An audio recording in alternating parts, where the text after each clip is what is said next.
Yo les gars, allez aujourd'hui on reprend les vlogs parce que là ça fait une semaine que je me suis pas entraîné et pourquoi? Parce que j'ai eu un rhume, donc j'étais malade. Je rentrais du travail, je me couchais direct parce que j'étais mort. J'arrivais même pas à lire mes livres quand je sortais du travail avant de dormir plutôt parce que avant de dormir je lis tout le temps des livres et tout, ils sont posés là et tout. Voilà, j'ai des livres de Jordan B. Peterson, des mangas, voilà, bref. Tous les soirs je lis. J'arrivais à peine à lire à part les mangas parce que c'est chill et tout. Mais du coup là on est jeudi. Normalement je m'entraîne du dimanche au jeudi. Mais là ça commence à aller un peu mieux. Je suis rentré, je suis pas épuisé.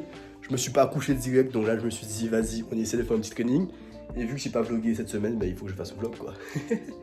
Donc vas-y let's go les gars. Entraînement instant aujourd'hui parce que entraînement chill. Vu que je suis encore malade, j'ai encore du rhume. Donc ça veut dire qu'il faut que je m'entraîne doucement parce que sinon il y a des risques de blessure. Et après mes années de pratique de street workout, j'ai capté que si je m'entraîne trop, comme mon corps est fatigué, et on sait en plus que le street workout c'est vraiment intense comme sport, donc je me suis dit vas-y, il faut que ça soit chill. Il faut que je fasse un entraînement chill, donc un mouvement que je maîtrise et un mouvement que j'aime. Mon mouvement préféré qui est le handstand. En tout cas, on va faire un training handstand. Et je vais vous donner des tips pour comment le réussir, comment l'apprendre,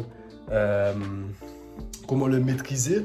Parce que bien sûr, quand tu l'as appris, voilà, tu arrives à le faire en 10-15 secondes, mais après, pour aller plus loin, pour avoir le next step qui est maîtriser le handstand, faire des pompes, faire des one-arm handstand, donc des handstands à une main, c'est difficile. Tu vois, il faut vraiment être discipliné, il faut savoir quoi faire. Donc, je vais vous montrer tout ça dans la vidéo. Et puis, si vous kiffez, bien sûr, n'oubliez pas de regarder la description, j'ai mis des liens pour pouvoir avoir mes matériels, donc si vous voulez m'aider financièrement, mais allez, je vous ça. Et puis let's go, hein. Let's go dans la vidéo. Je vais m'échauffer, je vais d'abord m'étirer, faire un peu d'élastique, voilà. Et après ça, on passe à mon training, en même temps je fais des tips. Voilà, training chill, journée chill, let's go les gars. Ah oui, j'ai oublié de vous dire, n'oubliez pas de rester motivé et d'être discipliné pour atteindre vos objectifs. N'oubliez pas d'écrire un plan, vous dire, ok, je vise ça et il faut faire ça, ça, ça. Et si vous ne savez pas comment arriver à votre objectif, ben, faites des recherches et faites-vous une carte mentale quoi, pour arriver à votre objectif. Je voulais juste dire ça comme ça parce que c'est important, tu vois. Mais même à moi, je me le répète tout le temps, hein, mais bref. Désolé mec.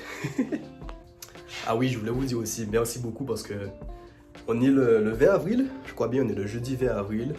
Et j'ai posté ma vidéo lundi, parce que tous les lundis à 18h, je poste un vlog de street workout, donc vous êtes au courant maintenant. Et le dernier vlog, il a atteint les 475 vues, et c'est la première fois que je fais autant de vues, donc franchement, je suis content. J'espère que ça va continuer de monter, et puis on verra bien. Hein. Je vais continuer de poster de façon de manière régulière, parce que j'aime bien faire des vidéos, même si ça apporte rien financièrement, je kiffe, j'adore, tu vois, donc let's go. En plus, je filme. Ma passion qui est le street workout, c'est vraiment un sport que j'aime, donc let's go, on verra bien comment ça évolue et puis je vais continuer à me donner à fond de mon côté et j'espère que vous allez kiffer regarder mes vidéos de votre côté quoi. Allez let's go, je sens les barres et let's go s'entraîner.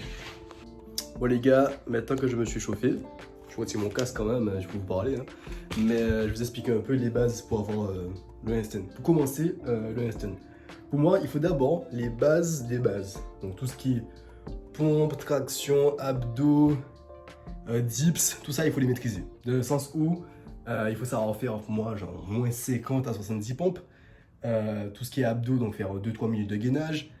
Les tractions, même si les muscles ne sont pas les mêmes que pour le handstand, il faut pouvoir faire au moins 15 tractions, 10 tractions minimum. Les dips, bon, une vingtaine, tu vois, genre une quinzaine, tu vois, une vingtaine. Pour moi, il faut avoir toutes ces bases. Pourquoi? C'est pour pouvoir avoir une bonne base musculaire pour pouvoir supporter la difficulté des mouvements du street parce que c'est vraiment difficile à faire, donc pour moi il faut faire ça. Donc les gars, bien sûr si vous avez 30-40 pompes, c'est possible de commencer à entraîner le handstand, mais vous avez plus de risques de blessures parce que c'est très stressant pour les avant-bras, les poignets, les épaules, donc franchement les gars, écoutez ce conseil qui est travaillez vos bases, ok. Après ça c'est tout ce qui est abdos, lever de jambes, bon, vous avez déjà capté. Maintenant, je vais vous montrer comment apprendre le handstand de manière concrète, tu vois. Parce que quand vous avez toutes ces bases-là, donc tout ce qui est pompe, abdos, traction, dips, maintenant il faut savoir comment le faire de manière concrète, comment appréhender le mouvement, comment se dire, ok, je vais commencer à marcher sous les mains, bref. Je vous montre un peu comment j'ai appris moi. Et puis voilà, on va passer à la vidéo, let's go. Bon, du coup, je vais d'abord vous expliquer comment on tombe. Parce que là, la première étape, c'est de se lancer. Donc c'est vraiment d'essayer le handstand, voilà. Vous allez me dire que je suis fou, mais en fait, il faut d'abord apprendre à tomber. Donc je vais vous expliquer comment on tombe, ok? Moi, j'ai une manière de tomber. Bien sûr, il existe 3 manières de tomber. Moi, je maîtrise que 2 manières de tomber. Donc je vais vous montrer ça tout de suite. C'est bon là. Ok, la première manière de tomber, c'est en fait, vous vous mettez déjà comme ça, les mains bien devant vous comme ça, large des épaules, et vous essayez le handstand, d'accord? Vous mettez comme ça, vous essayez de mettre une jambe en l'air déjà, comme ça vous savez un peu que vous allez lancer, comme ça, vous envoyez votre jambe, et petit à petit vous essayez d'envoyer plus. Vous voyez? Comme bien sûr, vous allez vraiment essayer d'envoyer. Et quand vous envoyez, des fois, vous avez tendance à partir sur le côté, en arrière plutôt. Vous partez en arrière, ok? Et quand vous partez en arrière, il faut tourner comme ça. Je vous remontre. Vous envoyez et tournez. Ok? En arrière et vous tournez. Là, j'envoie, je pars en arrière, je tourne. Et vos mains font ça. Votre main est comme ça, et c'est ça. Et votre corps suit. Ça, vous tombez ou sous le côté. Ok? C'est comme ça que vous apprenez à apprendre le handstand de manière sécurisée. Et vous répétez ça encore, jusqu'à ce que vous arrivez à tenir quelques secondes. Donc je vous montre. Vous envoyez, vous n'arrivez pas, vous relancez. Vous n'arrivez pas, vous relancez. Bras tendu, bien sûr. Vous c'est arrivé, bras tendu. Vous voyez, bras tendu. Vous, ok, vous essayez quelques secondes de tomber. Ok. Et voilà. Moi, bien sûr, quand j'ai appris le handstand, je l'ai appris sur de l'herbe, comme ça. Si je tombais, etc., c'était beaucoup moins grave, vous voyez. Et mais je vais vous montrer la deuxième manière de tomber, avant de passer au mur, qui est la manière la plus soft d'apprendre le handstand. Je vais vous montrer comment on peut tomber en faisant une roulade. Donc il y a la manière de tomber pour faire la rotation, et il y a la manière de tomber en faisant une roulade. Voilà, je vais vous montrer ça maintenant. Donc, deuxième manière de tomber, je vais vous montrer ça tout de suite. J'ai mis un tapis au sol parce que d'accord là j'ai quand même du haut, donc je ne vais pas rouler sur le sol dur. C'est-à-dire que quand vous apprenez le handstand, vraiment essayez de le faire sur de l'herbe. Parce que c'est vraiment plus soft. Et si vous tombez parce que vous n'avez pas réussi à apprendre la manière de tomber, ben, comme ça c'est plus soft et vous ne vous blessez pas quoi. Donc let's go. Ok. Donc, vous aurez le handstand et là vous tombez en arrière, là vous roulez. Comme ça. Voilà, c'est simple, vous voyez. Je le refais comme ça, vous avez une deuxième. Là, vous voyez la semaine. Et si vous tombez, oula. C'est aussi pratique pour pas se faire mal, mais après je trouve ça beaucoup moins efficace. Moi je préfère largement la première méthode, parce que c'est vraiment la méthode que je fais tout le temps quand je regarde un handstand. Donc je vous recommande de privilégier la première méthode pour tomber. Et comme ça, vous pouvez apprendre le handstand, essayer de handstand de manière safe, donc en sécurité. Maintenant je vais vous montrer comment on peut apprendre un handstand, mais sans le lancer comme ça dans le vide, parce que je pense que quand on le lance dans le vide comme ça, on a peur. Parce que franchement, s'envoyer sous les mains comme ça, en sachant qu'on peut tomber en arrière, ça fait peur. Donc je vais vous montrer comment on peut apprendre avec le mur. Donc voilà, on se retrouve parce que là j'ai eu un problème d'espace de stockage. Mais je disais que s'entraîner avec le mur pour apprendre un handstand, c'est plus facile mentalement. Donc je vais vous montrer ça tout de suite. Let's go. Donc les gars, pour la suite de cette vidéo, je vais juste vous filmer cette scène en grand angle. Parce que malheureusement, mon appartement est très petit et je peux pas filmer un endroit avec un mur. Que je mette ma caméra suffisamment loin pour pouvoir voir mes jambes. Donc voilà, je vais vous expliquer comment on fait le handstand, comment l'apprendre avec le mur. Donc je vous explique. Moi je le mets à cette hauteur là, donc à peu près la moitié de l'avant-bras, donc avec l'avant-bras plus la main, donc de distance au mur. Et c'est tout simple. Le but c'est de se lancer sur le handstand.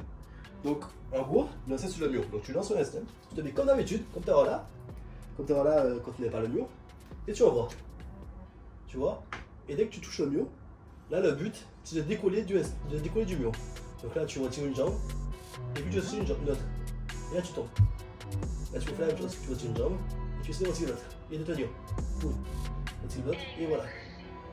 Et au fur et à mesure d'avoir fait ça, ouais, je vais vous changer la caméra.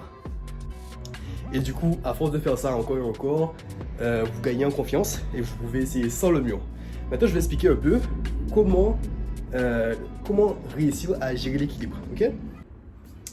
Donc les gars, je vous ai mis ici, j'essaie de mettre une petite lumière pour pouvoir voir convenablement, mais je vais vous montrer comment je gère l'équilibre avec mes mains. En fait, quand je suis posé au sol avec mes mains, ok, vous voyez là, en fait, quand je tombe en avant, donc en arrière en fait, je pousse sous mes doigts, ok? C'est comme quand vous êtes debout avec vos pieds là, et que vous tombez en avant, mais vous poussez sur vos orteils. Là c'est pareil, quand vous tombez en avant, en arrière plutôt en fait, là à côté du dos, et bien vous poussez comme ça, ok? Vous pouvez mettre vos doigts pas tendus comme ça, mais un peu comme ça, un peu pliés, comme ça, vous avez plus de grip pour pouvoir accrocher le sol. Donc en gros, quand vous tombez en arrière, vous appuyez sur vos doigts, et quand vous tombez en avant, vous appuyez sur votre paume de main, en fait comme ça, ok? En fait, faites comme ça un peu. Vous décollez un petit peu les mains en fait, en pliant légèrement les bras, vous voyez? En fait, ça va faire comme ça, je vais vous montrer un peu, en exagérant le mouvement. Ok, là, attends, ah, bien sûr, il faut que je refasse. Ok, là, je fais un stand normal. Quand je tombe en avant, j'appuie sur mes doigts, je sais pas si vous voyez. Et quand je tombe en arrière, voilà. Quand je tombe en arrière, je fais comme ça en fait. Là, je vais vous montrer quand je tombe en arrière et je suis à l'équilibre. Ça fait comme ça. Alors là, je suis en équilibre, je tombe en arrière, j'appuie sur les paumes de main et je plie les bras. En avant, j'appuie sur les doigts. En arrière, paume de main. Et du coup, en fait, le but, c'est d'avoir le moins à gérer possible. Et d'être vraiment en prise, équilibre, neutre, en faisant des petits mouvements comme ça. Et juste en respirant le moins d'énergie possible. Et du coup, voilà les gars. Donc en vrai, si vous appliquez tout ce que je vous ai dit, vous faites beaucoup d'instants, et quand vous essayez de faire des instants, vous essayez de gérer avec les mains. En plus de ça, si vous n'avez pas confiance de le faire directement sous le sol, vous faites avec le mur. Mais petit à petit, vous allez développer la confiance du handstand, comprendre le mouvement des mains, comprendre le mouvement du corps, parce qu'en fait, vous allez comprendre, vous voyez, c'est à force de faire. Et bien sûr, vous devez pratiquer un peu tous les jours. Moi, je pense un peu tous les jours, c'est bien. Bien sûr, si vous pensez que c'est trop difficile pour votre corps, vous faites 3-4 fois par semaine plutôt, excusez-moi. Et parce qu'il faut quand même travailler beaucoup, parce que il faut travailler beaucoup la technique au tout début, et après, dès qu'on a le handstand, là, on peut le faire moins souvent parce qu'on l'a déjà, quoi. Mais voilà. Et donc, à force de faire ça, vous allez réussir à avoir la technique. Et bien sûr, après avoir fait vos tests de handstand, il faut bien sûr continuer de se renforcer. Donc, continuer tout ce qui est pompe, dips, abdos et traction aussi, mais vraiment tout ce qui travaille les épaules et le gainage, et aussi bien sûr les lombaires, le dos aussi, ça va être utile pour le handstand. Et aussi travailler les poignets, donc travailler la souplesse des poignets, faire des étirements pour les poignets, c'est important. Donc vraiment travailler tout ça, et à un moment donné, en travaillant petit à petit, un peu tout le temps, donc un peu très souvent, parce qu'il faut vraiment travailler petit à petit, mais souvent. Et à un moment donné, vous allez débloquer le handstand. Bon, maintenant, moi je vais m'entraîner parce que il est 20h40 là, je crois. Ouais, 20h40. J'ai toujours pas commencé mon entraînement parce que je sais pas pourquoi, je voulais tourner la vidéo avant de commencer mon entraînement. Donc, en fait, je voulais faire le tuto et après ça, vous montrer mon entraînement. Enfin bref, let's go. Je vais essayer de faire quelques petits trucs en handstand, vous montrer tout ça en vidéo, comme ça vous pouvez voir qu'est-ce qu'on peut faire après dans le handstand. Dans ma prochaine vidéo handstand, je vais vous montrer un peu comment maîtriser le handstand parce qu'en fait, ça a pris plus de temps que prévu que juste de montrer comment apprendre le handstand. Donc voilà, cette vidéo là, elle était plus focus sur comment apprendre le handstand, et la prochaine fois je vais vous montrer comment maîtriser le handstand, essayer de faire des handstand push-up, puis des one arm handstand, etc. Donc les gars, j'espère que vous kiffez mes vlogs tous les lundis à 18h, et let's go pour mon entraînement à moi. Let's go les gars.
incroyable. Bon, les gars, c'est la fin de l'entraînement. Donc comme vous pouvez le voir, j'ai pas été très performant, mais j'essaie de m'entraîner parce que je me suis dit que je me suis pas entraîné de la semaine et il faut quand même essayer de s'entraîner même si je suis un peu malade, essayer de faire des trucs plutôt chill pour ne pas me blesser, mais pour quand même tenir le corps en place quoi, parce que le week-end je m'entraîne pas parce que je suis avec ma copine, donc là j'ai fait mon dernier entraînement de la semaine, qui est mon premier entraînement de la semaine aussi. et puis voilà, on va se reposer maintenant, je fais une petite séance d'étirement peut-être quelques pompes, je sais pas, on verra bien, mais là voilà, entraînement fini. Maintenant, faut se reposer. En tout cas, du coup, merci d'avoir regardé. Si vous kiffez les vidéos, n'oubliez pas de mettre un j'aime, de commenter si vous avez kiffé ou si vous avez des questions par rapport au tuto Einstein. Et bien sûr, mais abonnez-vous. Hein. Et si vous voulez mes équipements, comme les mini barres à parallèle ou les barres à parallèle ici, ben, j'ai tout mis en description, tout ce qui est lien, etc. Donc cliquez si vous voulez et si vous voulez me soutenir. Donc les gars, let's go. Continuez de travailler sur vos rêves, continuez de travailler sur vos objectifs. C'est comme ça que vous allez réussir à devenir ce que vous voulez être. Let's go les gars, je vous kiffe.